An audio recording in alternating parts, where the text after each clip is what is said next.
from storyflo. This is your daily audio brief. It's Mason, August 20th. 5 things on the tape worth your attention this morning. Let's get into it. First, from Bloomberg Markets. FTSE 100 live. UK stocks set to outperform Europe as energy shares slide. Next, second, from the Daily Upside. New family offices prefer direct investing to hedge funds. Family offices are big on DIY. Just over 92% of family offices newly identified by FINTRX in the second quarter said they were most interested in direct investments.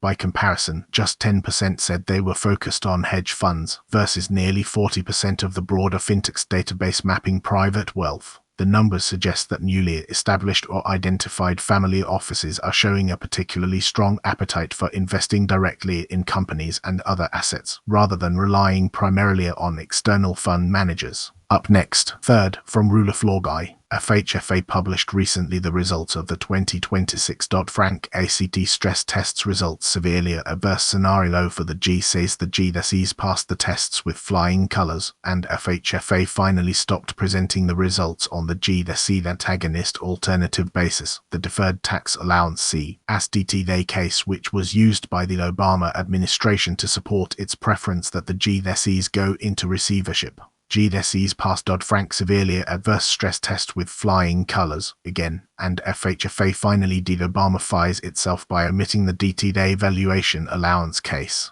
The Dodd-Frank severely adverse scenario sets for financial conditions that are worse than that experienced during the Great Financial Crisis (GFC). And then, fourth, from Pristine Capital. U.S. Treasury saves long-term bonds. Hedge relative weakness in a I/semis FOMC minutes intermin Wednesday. U.S. investing championship record 2026 15.03% as of 7/31/2025 plus 39.1% 2024 plus 254.0% 2023. Plus 103.5%. Just when it looked like long-term U.S. Treasuries were going to slip into the abyss, the U.S. Treasury announced it will double the size of long-end buyback operations. This could be a key pivot. Let's take a look under the hood of today's action. Here is your end-of-day market recap. Healthcare Roman 45 Bios XBI Genomics ARC rocket higher along with metals macro. Bonds TLT plus 1.7% dollar UUP 0.9% VIX 6% miners. Metals, biotech, builders, healthcare lead semis, cyber, aerospace lag out of the B. Ox proprietary stock screen notes regarding the below lists. Names trending above their value area on 3 different time frames. Uses volume at price market. Web's MW trading system. Learn more can be utilized to generate trade ideas, names to watch/set alerts, and identify potential sector and overall market themes, especially over time. Next, fifth, from Bloomberg Markets.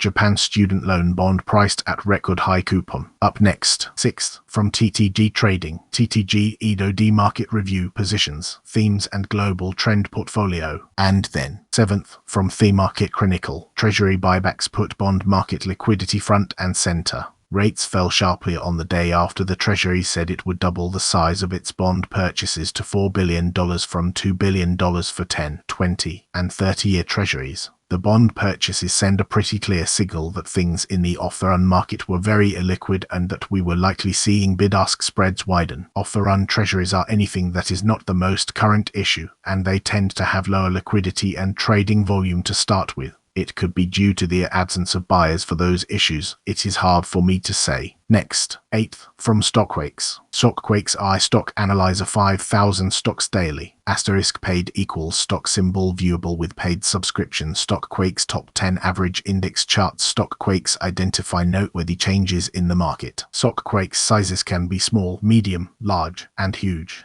The daily top 10 up average index is an aggregate value of noteworthy changes in stocks that ended the day with stock prices higher than they opened per RRI algorithms. The daily top 10 up average index is huge today with a Stockquakes level of 11.86. Here is a chart of the daily top 10 up average index values for the last 10 trading days. Up next, ninth, from the Daily Doom. The collapse is here. Global bond market implodes. US Treasury to the rescue. Wow. Have I got a feast of headlines and videos for you today as the world falls apart. The question I raised yesterday about whether we were looking at the start of a global bond crash or something less horrendous answered itself overnight. Today, the US Treasury clearly revealed it to be a global bond crash when they made it complete with the surprise flourish of a major rescue plan that has the Treasury copying one of the Fed's old forms of quantitative easing. And then, 10th, from Prospero, live at 3 p.m. ET, Prospero Stock Market Live, covering all of the stock market stories that you need to know to stay up to date on what's happening in the market. Click here to watch live. Open a IVDES Anthropic Growth Taiwan paying a I dividend biggest trading loss ever Bitcoin and crypto roaring back Mark Walters in deep waters. That's the read. Watch the tape. Ignore the noise. Back tomorrow. New here? Grab your own free feed at storyflo.com. It only takes a few seconds.